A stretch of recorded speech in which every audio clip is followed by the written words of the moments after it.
Decades back, in late 1972, South Vietnam and the United States were winning the Vietnam War decisively by every conceivable measure. That's not just my view. That was the view of our enemy, the North Vietnamese government officials. Victory was apparent when President Nixon ordered the U.S. Air Force to bomb industrial and military targets in Hanoi, North Vietnam's capital city, and in Hai Phong, its major port city. And we would stop the bombing if the North Vietnamese would attend the Paris peace talks that they had left earlier. The North Vietnamese did go back to the Paris peace talks, and we did stop the bombing, as promised.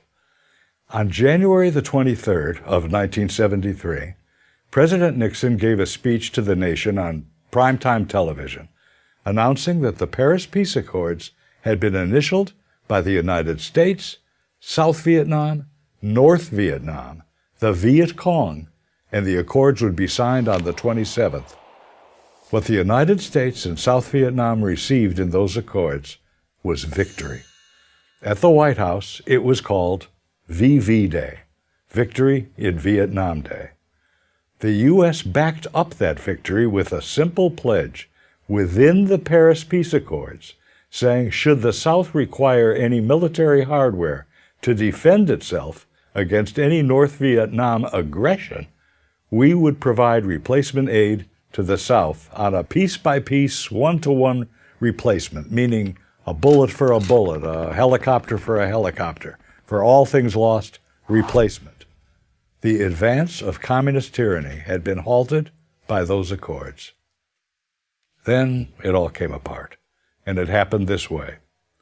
In August of the following year, 1974, President Nixon resigned his office as a result of what became known as Watergate. 3 months after his resignation came the November congressional elections, and within them the Democrats won a landslide victory for the new Congress. And many of the members used their new majority to defund the military aid that the United States had promised, peace for peace, breaking the commitment that we made to the South Vietnamese in Paris to provide whatever military hardware the South Vietnamese needed in case of aggression from the North. Put simply and accurately, a majority of Democrats of the 94th Congress did not keep the word of the United States. On April the 10th of 1975, President Gerald Ford appealed directly to those members of the Congress in an evening joint session televised to the nation. In that speech, he literally begged the Congress to keep the word of the United States. But as President Ford delivered his speech, many of the members of the Congress walked out of the chamber. Many of them had an investment in America's failure in Vietnam. They had participated in demonstrations against the war for many years, and they wouldn't give the aid. On April the 30th, South Vietnam surrendered, and re-education camps were constructed, and the phenomenon of the boat people began. If the South Vietnamese had received the arms that the United States promised, would the result have been different? It already had been different. The North Vietnamese leaders admitted that they were testing the new president, Gerald Ford, and they took one village after another, then cities, then provinces, and our only response was to go back on our word.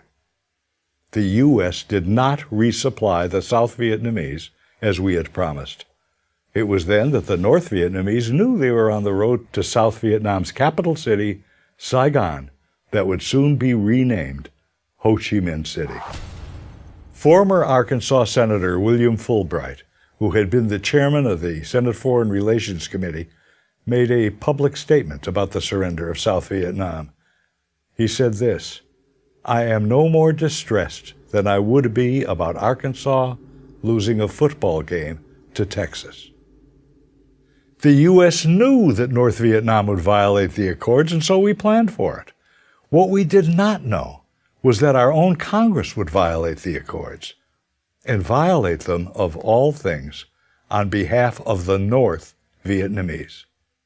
That's what happened. I'm Bruce Hershenson.